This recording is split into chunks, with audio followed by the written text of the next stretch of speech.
Shalom shalom komunitas IPM yang luar biasa, kerja tuntas. Banyak pekerjaan yang diselesaikan dengan tidak memuaskan. Kenapa bisa demikian?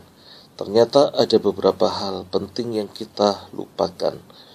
Untuk bisa melakukan pekerjaan secara tuntas, kita bisa menggunakan teori POAK, Planning, Organizing, Executing, dan Controlling.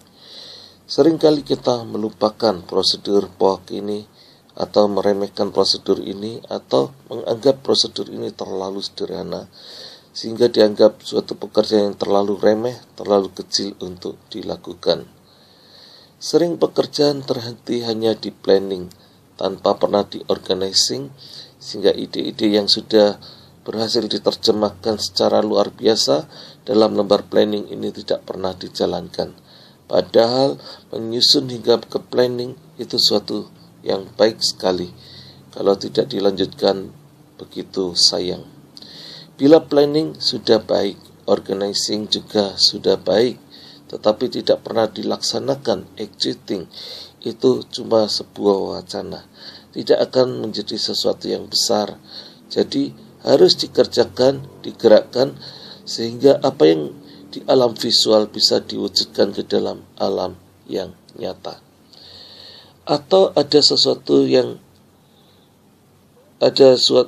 sudah mengerjakan hingga mengorganising dan executing dengan sempurna, tetapi karena terlalu confidence apa yang diorganising dan dilaksanakan ini sudah dianggap sempurna, dia lupa melakukan fungsi controlling, sehingga setiap sisi kelemahan yang timbul yang tidak dapat diantisipasi dengan baik. Ada baiknya antara planning, organizing, executing, dan controlling. Kita juga melengkapinya dengan job desk yang jelas, sehingga pembagian tugas menjadi tegas. Jadi kalau ada orang yang ditugasi hal yang sama dalam sebuah tim, tetapi tim ini juga memiliki orang-orang yang fokus di planning, dan di sisi organizing, sisi executing, dan sisi controlling, sehingga tugas yang dikerjakan walaupun sama tapi dipandang dari sisi yang berbeda-beda. Mereka akan saling mengkomunikasikan fungsi mereka, dan mereka tidak perlu takut pekerjaan ini menjadi overlapping karena fungsi yang berbeda-beda, dan komunikasi harus terus dibangun. Itu pekerjaan teamwork yang baik dan tuntas. Pekerjaan yang tidak tuntas tidak akan pernah menghasilkan sesuatu yang memuaskan. Semakin hari kita harus belajar semakin profesional. Komunitas IPM yang diberkati, kenapa super team melakukan pekerjaan mereka dengan enjoy? Ya, pekerjaan yang dilakukan dengan enjoy manfaatnya akan besar. Terkadang mereka meeting informal di sebuah kafe. Kenapa demikian?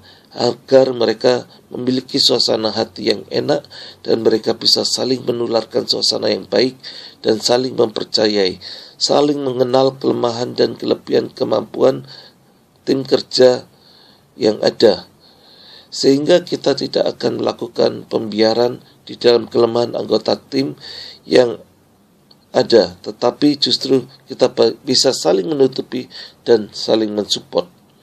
Kebahagiaan bersama bisa diciptakan dengan kita menyeruput kopi hangat atau sambil makan bersama-sama, menikmati kesukaan bersama-sama. Tentu akan menambah seru meeting dan pekerjaan yang kita lakukan. Seberat apapun tugas pekerjaan yang dilakukan, kalau dilakukan oleh tim yang kompak akan terasa ringan.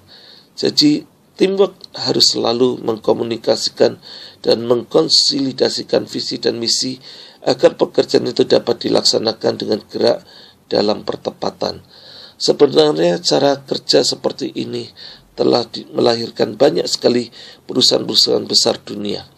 Bahkan suasana kantor pun dibangun seolah-olah para pekerja sedang berada di rumah tinggal secara bersama-sama, sehingga kita bisa betah tinggal di kantor secara berlama-lama. Apa saja kebutuhan kita di kantor ada seperti sedang berada di rumah kita sendiri. Bahkan beberapa perusahaan besar menyiapkan tempat untuk berolahraga karyawan-karyawannya. Ini semua dibangun di era global. Ini karyawan pun bisa memiliki rasa memiliki yang besar atas perusahaannya. Itu sangat penting, dan loyalitas karyawan pun akan menjadi tinggi. Karyawan yang loyal adalah aset yang termahal sebuah perusahaan. Komunitas IPM yang luar biasa. Ada 2 pembangunan di dalam perjanjian lama yang mengerahkan teamwork yang super besar. Yang pertama adalah pembangunan Menara Babel yang puncaknya sampai ke langit. Tetapi motivasi mereka membangun Menara Babel adalah keangkuhan manusia, ingin menemukan Tuhan dengan kekuatannya sendiri, sehingga pembangunan ini tidak diberkati Tuhan, tetapi malah mendatangkan kutuk, sehingga bahasa mereka dikacaukan, dan akibatnya teamwork yang super ini terpecah belah, tercerai-berai ke seluruh dunia. Teamwork yang kedua adalah teamwork Daud dan Salomo yang membangun bait Allah. Tuhan disenangkan, Tuhan dimuliakan, sehingga Tuhan pun hadir di baitnya yang kudus.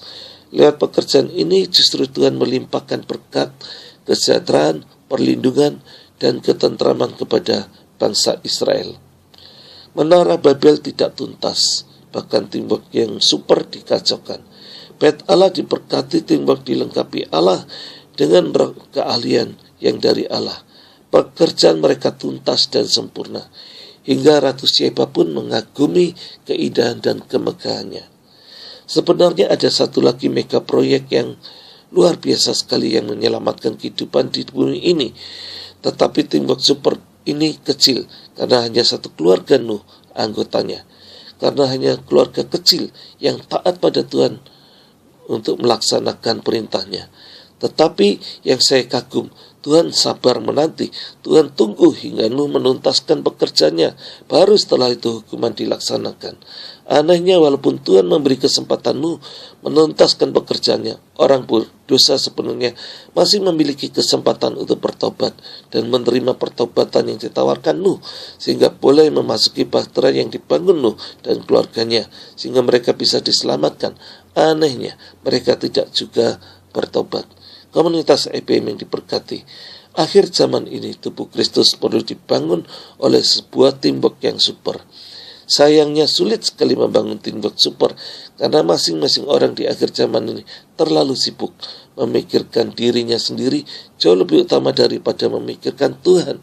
Banyak orang lupa atas tujuan panggilan pelayanan yang tidak boleh diabaikan, karena melayani Tuhan dan sesama itu juga sesuatu yang utama. Di samping pekerjaan kita, mari kita bangkit bersatu untuk membangun suatu kerajaan besar milik Allah sendiri. Kerajaannya harus besar dan penuh kemuliaan Allah, sehingga Allah betah untuk hadir di tengah-tengah kita, sehingga Allah bisa mencurahkan berkat-Nya atas apa yang kita kerjakan, sehingga Allah bisa mencurahkan isi hatinya untuk kita dapat mengerti apa rencana Tuhan di akhir zaman ini. Elia Paul Ang dalam Inspiratif Power Ministry.